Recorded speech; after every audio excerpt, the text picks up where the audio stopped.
몽블랑은 알프스에서 가장 높은 산으로 그 높이가 4,807m에 이르고 면적이 약 2,200제곱킬로미터에 이르는 큰 산으로 프랑스와 이탈리아, 스위스의 세 나라에 걸쳐 있어서 몽블랑 산군을 한 바퀴 도는 뚜르드 몽블랑 TMB는 세 나라를 거쳐가게 됩니다. 저는 세 차례의 영상에서 몽블랑을 찾아가게 된 과정부터 프랑스의 샤모니에서 시작하여 스위스에서 몽블랑에서 어떻게 함께 하였는지에 대해 말씀을 드렸고, 바로 스위스의 몽블랑 편에서 이탈리아로 넘어온 이야기에 대해 말씀을 드렸는데요.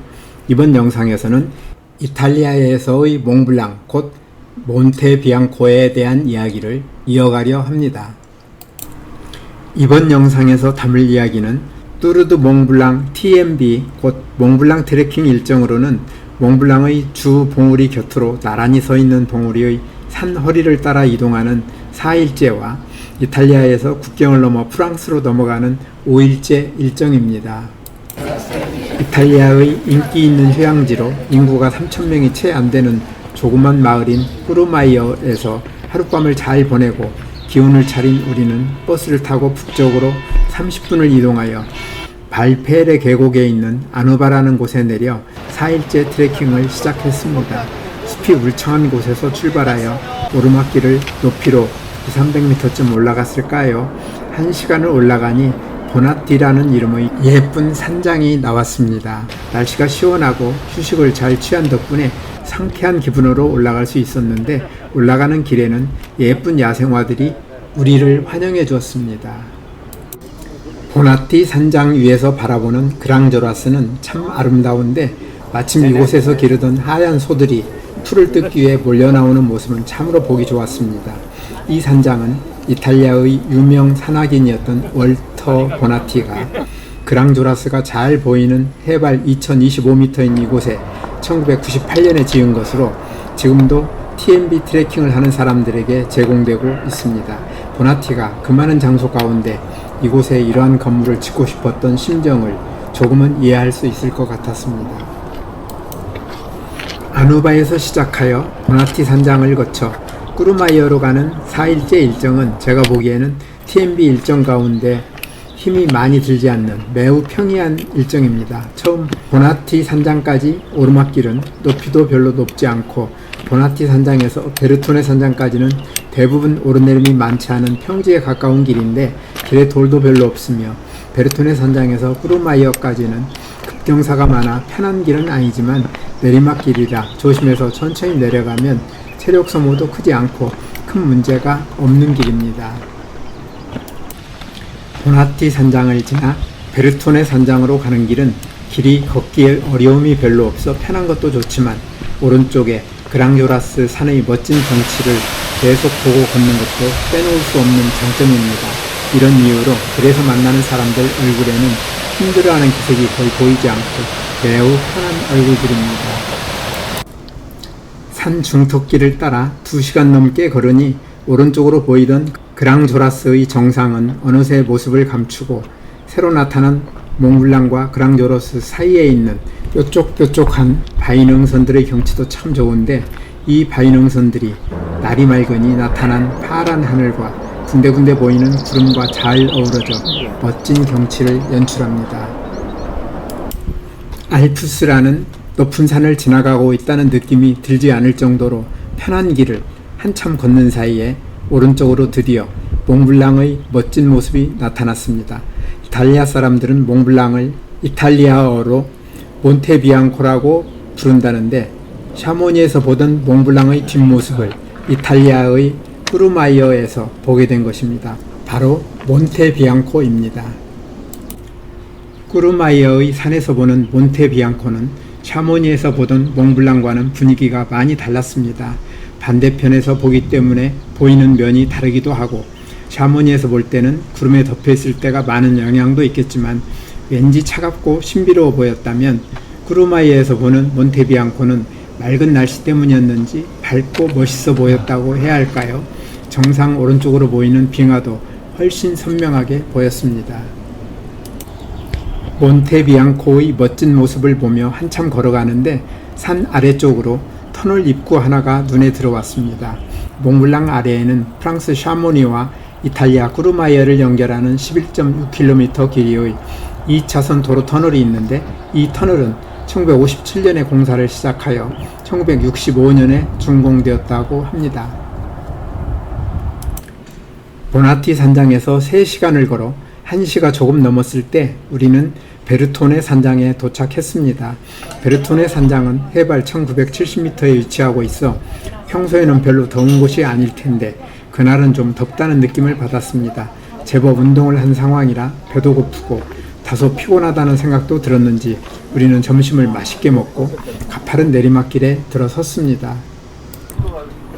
해발 1970m인 베르토네 산장에서 1224m인 구르마이어까지는 높이로 750m를 내려가야 하기 때문에 우리는 가파른 내리막길을 한참 내려가야 했습니다.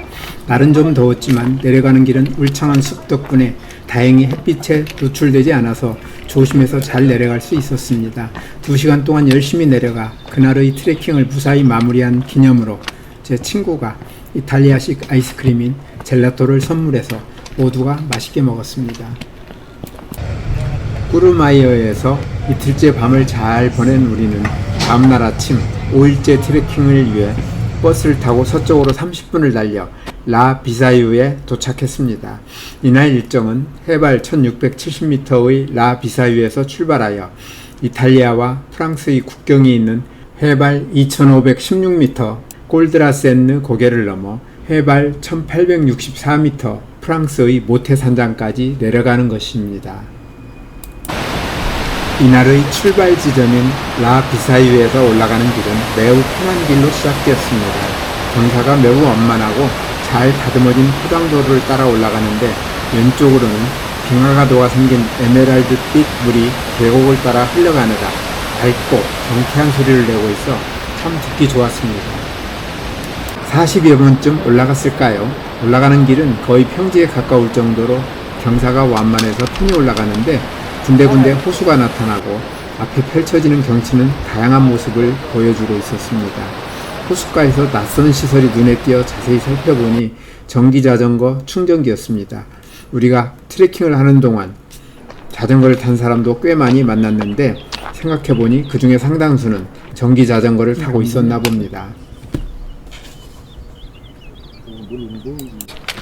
이날 오전은 몽블랑이 우리를 봐주려고 한 것인지 2시간을 걸어도 여전히 걷기 편한 길이 이어지는 가운데 오른쪽으로 위로는 빙하가 보이고 바위에 무슨 성분이 들어있는지 처음 보는 검붉은 바위 사이로 빙하가 녹아서 흐르는 물이 힘찬 소리를 내며 우리 걸음을 가볍게 해줬습니다. 모처럼 걷기 편한 길을 걸어오던 우리 앞에 좀 올라가 산장이 보였습니다. 마지막 순간에 오르막길을 높이로 200m쯤 올라가 정오쯤 우리는 해발 2195m 엘리사베타 산장에 도착했습니다. 산장에서 점심으로 파스타를 맛있게 먹고 기운을 내 갈 길을 재촉했습니다. 그런데 어쩌면 좋을까요? 저는 이날 조그만 사고를 하나 쳤습니다. 콜드라센느 고개로 가려고 산장에서 언덕길을 거의 내려왔을 때 산장에서 스틱을 가져오지 않았음을 깨달았습니다. 포기할까 하는 생각도 해봤지만 아무래도 가져오는 것이 좋겠다는 판단이 들어 산장으로 급히 올라가 스틱을 가져오느라고 진땀을 흘려야 했습니다. 그 사이에 일행들은 한참 앞서가고 있어 빨리 쫓아가야 한다는 생각에 걸음을 서두르다 보니 숨이 조금 가빠질 때 눈앞에 이름 모를 노란 야생화밭이 나타났습니다. 야생화를 구경하며 사진과 영상을 찍으면서 숨을 돌릴 수 있었습니다. 엘리사베타 산장에서 콜드라센느 고개로 가는 길은 가끔 오르막 경사가 가팔라졌다가 완만해지기를 반복하기는 했지만 길이 특별히 험하거나 올라가기가 그렇게 어렵지는 않았는데 가는 동안에도 주변 경치는 많은 변화가 있었습니다. 때로는 메마른 길을 가기도 하고 녹지 않은 눈이나 조그만 호수나 기이하게 생긴 바위들을 만나기도 하며 빙하가 녹아 흐르는 차가운 물을 만나기도 했는데 우리 가이드는 이 차가운 물에 담가서 시원하게 먹자며 과일과 맥주를 준비해와 함께 마시고 먹는 즐거움도 있었습니다. 우리는 엘리사베타 산장을 떠난 지 1시간쯤 지난 2시가 가까워졌을 때 마침내 이탈리아와 프랑스 국경을 이루는 해발 2516m 콜드라센느 고개에 도착했습니다. 이 고개는 로마 시대부터 두 나라 사이의 무역과 여행 경로로 사용되었으며 제2차 세계대전 때는 군사 전초기지가 있는 전략적 국경 지역이었다고 합니다. 국경을 넘어 우리는 프랑스를 떠난 지 5일 만에 스위스와 이탈리아를 거쳐 다시 프랑스 땅을 밟았습니다. 조금 내려가니 이번에도 노란 야생화 세상이 우리를 맞이해 주어 기분이 좋아졌습니다. 누구나 꽃을 만나면 다 좋아하기 마련인데 넓은 초원에 너무나 많은 한 종류의 야생화를 만나니 다들 즐거워했습니다. 한참을 더 내려가니 넓은 초원이 보이고 그곳까지는 가파른 내리막길이 우리를 기다리고 있었습니다. 우리는 1시간 반을 열심히 걸어 해발 1864m 모태산장에 도착했는데 그곳에는 도로가 연결되어 있지 않아 차가 들어올 수 있는 곳이 아니었고 우리는 거기에서 20여 분을 더 걸어 해발 1790m 도로에 있는 조그만 마을에 도착하여 그날의 트레킹을 마무리했습니다. 그곳에서 두 대의 택시에 나누어 타고 30분을 달려 브르그생 모리스라는 마을의 모텔에 도착했습니다.